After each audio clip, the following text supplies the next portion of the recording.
Bonjour Aurélie, Bonjour Aline, comment tu vas aujourd'hui? très bien, très heureuse d'être là avec toi pour ce petit moment. Bah écoute, moi aussi je suis vraiment ravie de te retrouver. Alors la première fois qu'on s'est rencontrées toutes les deux, c'était à la journée de rentrée de notre maison d'édition, Le Lotus et l'éléphant. Mhm. Et alors on avait en objectif en fait de se retrouver dans la foule. Alors bon, c'était pas une foule immense, mais il y avait quand même du monde, hein. Évidemment. Et en fait on s'est retrouvées assises toutes les deux au premier rang de la conférence d'introduction. Tu te souviens? Ouais, côte à côte, alors que j'avais pas forcément identifié ton visage et voilà, c'est trop drôle quoi. Moi, je regardais sur le coin, puis j'ai vu ton nom, en fait, hein, voilà, sur ton badge, et j'ai dit, ben mince, c'était la personne que je devais voir, et elle est juste à côté de moi. Euh, Dis-nous, Aurélie, qu'est-ce que tu fais dans la vie? C'est quoi ton métier, ou plutôt, je devrais dire tes métiers? Mon métier.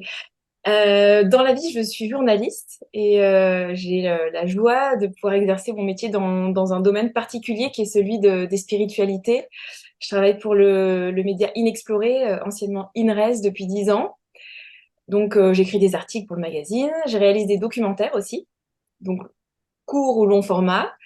J'écris des livres, toujours sur ces sujets-là. Et oui, et j'illustre depuis peu des livres pour enfants parce que j'adore l'illustration jeunesse. Je fais pas mal d'aquarelles, de dessins. Voilà, mon premier livre est sorti il y a peu de temps. Bon, bah écoute, c'est ce qu'on appellerait être multitalent.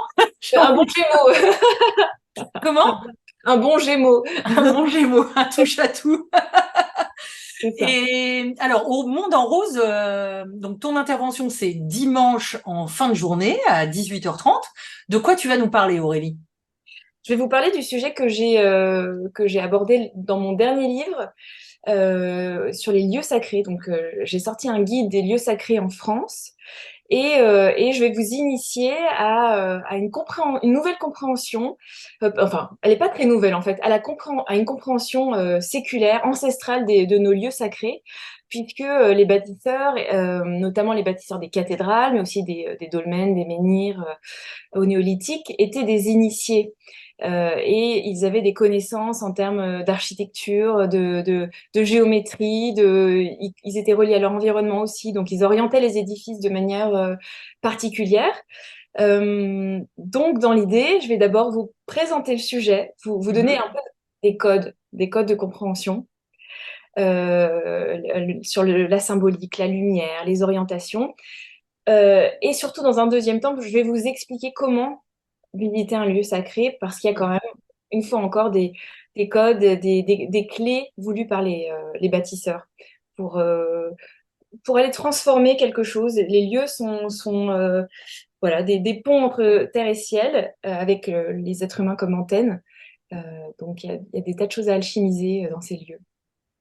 Et alors, dis-nous, alors, bah, du coup, brièvement, pour pas tout nous dire maintenant, évidemment, Aurélie, mais qu'est-ce que c'est un lieu sacré et qu'est-ce qui fait qu'un lieu, bah, j'ai envie de dire quel qu'il soit, parce que c'est vrai que, par exemple, tu parles des menhirs. Alors, les gens qui me connaissent savent à quel point j'adore la Bretagne. Donc, j'y vais tous les ans en vacances. Donc, je visite énormément de menhirs, de dolmens, de roches chauffées, etc. Et Mhm. il se trouve encore aujourd'hui, parce que la Bretagne est vraiment parsemée de ces pierres, ces lieux sacrés. Alors quand ils sont à Carnac, bon alors là on voit bien, tu vois, ils sont très nombreux, etc. Mais sinon parfois voilà, on a une pierre qui est dressée quelque part dans un champ. Alors pourquoi à cet endroit-là? Pourquoi il a fallu sacraliser ce lieu-là? Mhm. Des fois, tu peux avoir l'impression qu'il y a une pierre isolée, mais en réalité, à 3 kilomètres de là, tu as une seconde pierre, et à 3 kilomètres, tu as une troisième pierre, il y a des alignements, il y a des formes géométriques qui sont créées entre elles. Euh, donc, pour répondre à ta question, qu'est-ce qu'un lieu sacré? Eh ben, il a fallu que les hommes, à un moment, à l'écoute des éléments, déterminent que ici c'est sacré. Pourquoi? Généralement parce que il y a des forces, des courants, des choses, des énergies cosmotelluriques particulières. Donc des failles souterraines, des courants, des configurations astrales. Voilà. Et Des l'association des sources? Des deux, sources, peut-être? des sources aussi. Voilà. La plupart des églises sont construites au-dessus de sources et dans l'axe du cœur, généralement, il y a un courant d'eau. Euh, donc voilà, à l'origine, il a fallu sentir que, ah oui, là, il se passe quelque chose. Alors, quand est-ce que ça s'est advenu? Potentiellement, il y a très très longtemps, parce qu'il fallait quand même aussi de l'eau pour survivre. Voilà, à un moment, c'était aussi une question de survie, euh, que de ressentir son environnement. Ensuite, on y a construit des dolmens au temps du néolithique, des dolmens, des menhirs, pour amplifier l'énergie, comme des antennes. Et souvent, en fait, dans les églises, on a encore des dolmens parce que les églises ont été construites autour, quand ça a été préservé, parce que l'église n'aime pas trop voilà, ces traditions païennes, en fait. Donc, Sûr. Ben, il y a énormément de menhirs qui ont été christianisés d'ailleurs, hein, sur lesquels on a taillé des croix chrétiennes, voilà, pour les christianiser. exactement. Exactement. Et voilà comment ça s'est fait. Il y a une continuité de culte et qui a été, ces lieux-là sont nourris aussi de la ferveur des personnes qui viennent en procession, qui viennent prier. Et ils en sont d'autant plus sacrés du fait de tous ces paramètres et puis de la géométrie qu'on vient ajouter, de la lumière qui vient rentrer à un moment précis dans l'année, des symboles dans la pierre. Il y a énormément de choses qui rentrent en compte.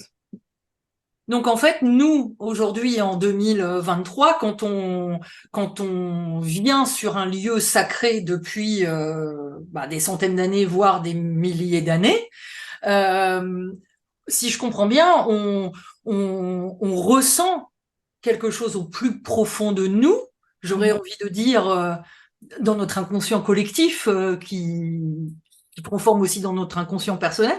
Et, et c'est vrai qu'on ressent intuitivement des choses quand on est dans ces lieux, même si on n'arrive pas forcément à décoder le pourquoi du comment, quoi, j'ai envie de dire. Oui, qu'on soit croyant ou non, quand on rentre dans une église, il y a quelque chose qui se pose. Il y a une invitation à un silence intérieur. Il y a, voilà, spontanément, c'est le cas. Et en fait, les églises, très souvent, au niveau de l'entrée, sur le sol, il y a une grosse pierre un peu plus sombre, ça s'appelle la pierre de décharge. Et là, il y a quelque chose qui vient se déposer de de nos charges. On laisse nos bagages derrière nous, donc déjà à l'entrée, il se passe quelque chose. Ensuite, effectivement, il y a des parcours à faire, mais même sans faire ces parcours, on sent qu'il se passe qu'une statue va nous faire un effet particulier, une Vierge noire, une crypte, un vitrail. Euh, voilà, j'ai d'ailleurs, j'invite souvent à d'abord visiter le lieu en suivant son intuition et dans un second temps, consulter éventuellement un guide ou autre pour découvrir comment il a été suggéré de les visiter. Parce qu'on Mmh. est coupé de notre intuition et surtout on dégaine nos téléphones portables. Et voilà, non. Éteignez votre téléphone portable, reliez-vous à vous-même et sentez ce qui se passe. Mais ça se fait immédiatement, qu'on soit croyant ou non, qu'on fasse un effort d'écoute ou non, quoi. Et alors, du coup, en t'écoutant parler, Aurélie, il me vient aussi une question. Euh, mais peut-être je me trompe, mais tu vas nous dire, hein. J'ai l'impression qu'il y a des lieux sacrés pour les vivants, puis il y a aussi des lieux sacrés pour les morts, non? Alors, tu parles de quoi? Des cimetières ou Là, je parle des cimetières. En Bretagne, je parle des cairns, par exemple, qui ont servi de sépulture. Je parle des pyramides égyptiennes qui sont des tombes. Est-ce que ça te dit quelque chose de notre rapport à la mort? Est-ce que c'est vrai de dire qu'il y a des lieux sacrés pour les vivants et d'autres pour les morts? Est-ce que finalement, ils sont tous pour tout le monde? Qu'est-ce que t'en penses? je trouve surtout ce qui me vient, c'est que ça dit quelque chose de notre rapport à la mort aujourd'hui et de Hmm. quelque chose d'un délitement, d'une perte de toute la dimension symbolique, du sacré de la mort. C'est un sujet que j'étudie en ce moment et c'est dramatique de voir qu'aujourd'hui on meurt seul, dans un état d'anxiété parfois paroxystique. Voilà, qu'il y a, il y a plus grand-chose qui est fait alors qu'à l'époque on allait parfois ériger des monuments somptueux. Alors pour les personnes entre guillemets importantes, c'est une certitude, hein, pour les pharaons et autres. Mais même pour la personne lambda, finalement, il y avait un travail d'embaumement, de momification, un respect lié au corps. Comment répondre à ta question? Oui, c'est des lieux qui ont été créés pour les morts à la base, qui sont pour les vivants parce que on est en lien permanent avec nos morts et que c'est aussi grâce à ces lieux qu'on se relie à eux, que ce soit des personnes qu'on a connues ou des ancêtres devenus un peu collectifs. Euh, mais voilà, moi je l'entends surtout comme comment, sans dire de bâtir des temples pour chaque défunt, mais comment on peut prendre exemple sur ces personnes qui ont vécu des milliers d'années en arrière et qui pourtant, à certains égards, me semblaient bien plus évoluées que nous aujourd'hui. Je casse un peu l'ambiance. Non, non, pas du tout, mais c'est vrai que non, non, je te rejoins. On est, mais on est décorrélé de ça parce qu'on est aussi décorrélé de notre spiritualité finalement.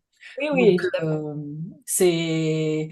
c'est lié et si on considère effectivement que la mort c'est un grand trou et une boîte noire, ou si on considère que la mort c'est un passage vers un autre état énergétique, on pourrait le dire comme ça, Mm, mm. bah forcément, on n'a pas du tout le même rapport à cet événement. Oui, et d'ailleurs, j'ai interviewé il y a quelques jours Myriam Gablier, qui est aussi une auteure chez Le Lotus et l'éléphant, qui a sorti Corps extraordinaire. Et elle dit, elle explique que dans le rapport au corps, on exclut souvent la possibilité que quand on meurt, on emmènerait avec nous notre corps d'une certaine façon, une forme de matérialité de notre corps. Ça expliquerait pourquoi, entre autres, les reliques seraient dotées de pouvoirs. Hmm. Voilà, il y a quelque chose du corps qui resterait, pas uniquement la dépouille qui va être mangée par les vers, mais quelque chose qu'on emporterait. Et je trouve que ça change totalement aussi le rapport au corps. Parce qu'on nous dit, oui, il faut se détacher du corps, finalement, on va mourir, on va vieillir, etc. Mais finalement, si c'était pas le cas, si derrière il restait une forme de matérialité plus fine, plus subtile, voilà, comment on considérerait ce véhicule corps, quoi. Euh, Et donc, ce serait une erreur de dissocier d'un côté l'esprit, de l'autre le corps. Et quand les deux sont de nouveau associés, ça donne des capacités, le fait d'habiter son corps, des capacités qu'on nommerait extraordinaires. Mais c'est là qu'il est dans son plein potentiel. Et je trouve que c'est très intéressant. On s'écarte un peu des lieux sacrés, mais si finalement le premier lieu sacré, c'est certainement notre corps. Donc, Oui, et puis j'étais en train de penser que finalement, voilà, quand on déambule dans un lieu sacré, alors en plus, encore une fois, ça me fait vraiment penser à la Bretagne parce que en général, il faut faire un petit bout de randonnée, tu vois, pour arriver à la Roche-au-Fée, etc. Et ben quand on randonne, on habite son corps, tu vois. Surtout quand on est vissé devant son ordinateur beaucoup d'heures par jour. Et donc je me demande si finalement, bah, quand on visite un lieu sacré, est-ce qu'on n'a pas enfin l'impression, tu vois, enfin je suis dans un lieu sacré et mon corps est dans ce lieu et je suis dans mon corps. Enfin tu vois, un peu comme des poupées russes. si, tout à fait. C'est pour ça que pour moi, euh, plus on est relié à son corps et plus on va sentir les choses. Mhm. Et effectivement, t'expliques que des fois, ça se mérite d'accéder à ces lieux sacrés. C'est le cas aussi à la Sainte-Baume. Je sais pas si tu connais, qui est une grotte où Marie-Madeleine serait décédée, aurait passé plusieurs années, serait décédée. C'est le cas aussi pour tout ce qui concerne les processions, comme la Troménie de Locronan, peut-être que tu connais, mais où il s'agit de marcher plusieurs kilomètres. Euh, regarde, Ou et les pèlerinages, hein. Il y a des pèlerins qui terminent les pèlerinages sur leurs genoux, quoi. Enfin, c'est. exactement, exactement. Sans compter carrément dans certaines coutumes, les gens qui se flagellent. Là, voilà, ça m'est encore, c'est bon. Mais bon, sans en arriver là, effectivement, c'est un système pour moi de poupée russe, où en tout cas, on ne peut pleinement être cette antenne que si on est pleinement dans son corps, emboîté. Euh, et c'est une voie qui est explorée par Louis Sansa, peut-être que tu connais la voie du sentir. C'était un chaman, alors je ne vais pas te dire de bêtises, je crois qu'il était argentin, mais peu importe. Et lui, il dit que chacune de nos cellules est un capteur finalement, et que en étant dans notre corps, tout simplement en étant, enfin, c'est de la pleine conscience, hein, tout simplement, faire une seule chose à la fois, sentir mes jambes sur la chaise pendant que je te parle, en même temps que mes pieds sur le sol, en même temps que d'être relié à toi. Tout ça, ça permet de réactiver l'intelligence du corps et voilà, ce côté, oui, de captation, quoi. C'est très juste. Et alors là, je vais peut-être te poser une question difficile, mais si tu avais un top 3 des lieux sacrés que toi, tu préfères, Mhm. alors soit parce que tu les as visités et que voilà, ça t'a transcendé d'une certaine manière, ou parce que ils ont telle ou telle caractéristique vraiment extraordinaire. Hein. Déjà, ce sont des lieux extraordinaires, mais il y a peut-être de l'extra extraordinaire dans ces lieux-là. Euh, Qu'est-ce que qu'est-ce que tu nous dirais, qu'est-ce que tu nous recommanderais? Paradoxalement, mon numéro un, c'est un lieu qui n'est pas dans le livre parce que je l'ai découvert après. Ah, C'est à Lyon, une église qui s'appelle Saint-Martin-des-Nez, qui de l'extérieur ne paye vraiment pas de mine, elle est limite austère. Et en fait, à l'intérieur, elle est somptueuse. Il y a un plafond en dôme doré avec une vierge, la Vierge de l'Apocalypse, les pieds, il me semble que c'est la Vierge de l'Apocalypse, les pieds sur la terre, des vitraux absolument somptueux et une crypte dans laquelle l'énergie est assez étonnante. Et je crois que c'est la première fois que j'ai autant senti ce dont il s'agissait quand on parle de l'énergie d'un lieu sacré. On arrive dans un endroit, il y a quelque chose en soi qui change radicalement. Donc, si vous passez par Lyon, Saint-Martin-des-Nez, c'est extraordinaire. Euh, j'ai découvert Lourdes il n'y a pas si longtemps. Et j'ai eu la chance de le faire à la fermeture quasiment. Donc vraiment, il fermait 10 minutes après. Donc personne, il y avait personne. Il faisait nuit. Et j'avais peur qu'on ne ressente rien du fait du flot touriste, de cette masse de gens qui viennent justement avec leurs appareils. Euh, et en fait, ouais, c'était la béatitude qui m'a touchée à ce moment-là devant la grotte de l'apparition.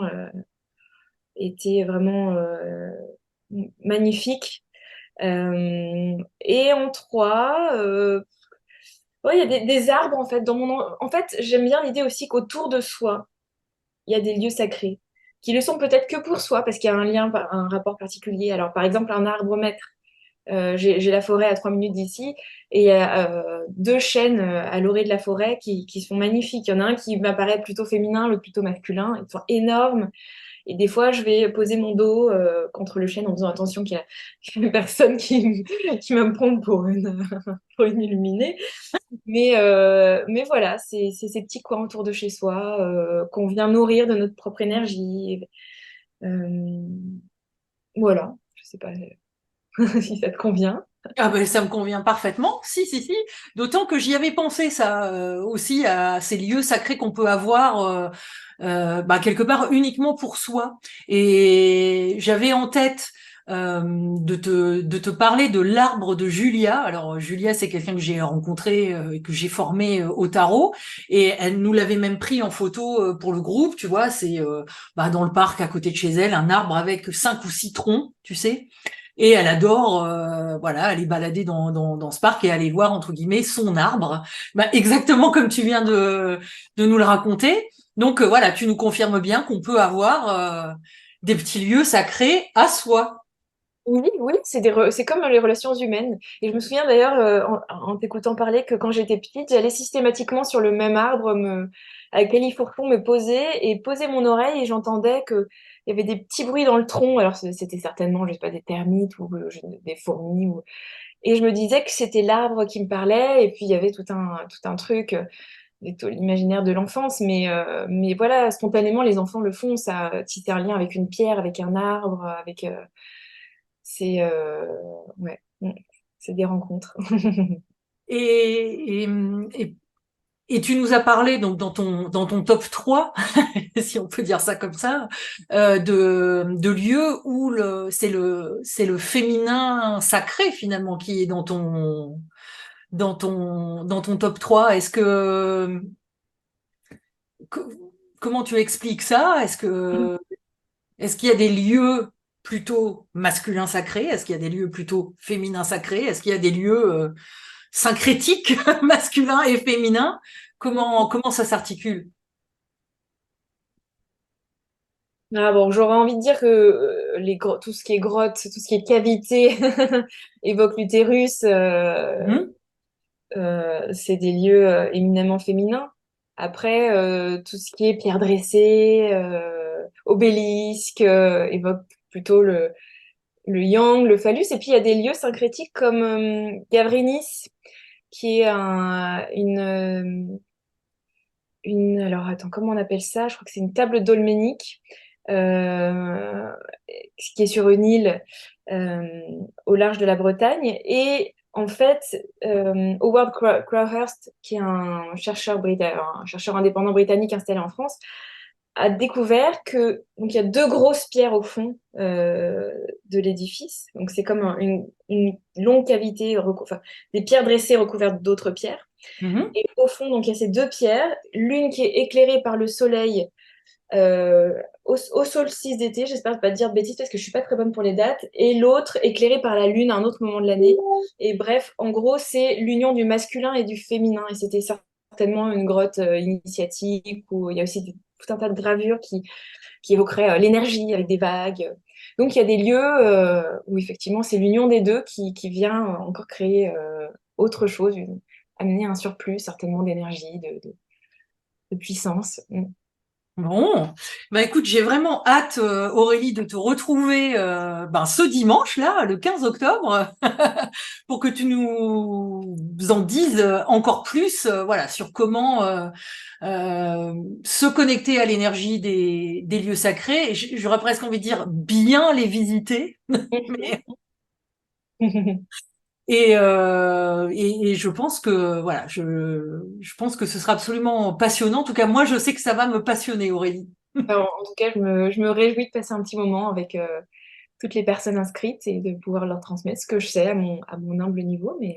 Et pourquoi pas apprendre de ces personnes-là aussi. Ce sera aussi un échange, hein. C'est important.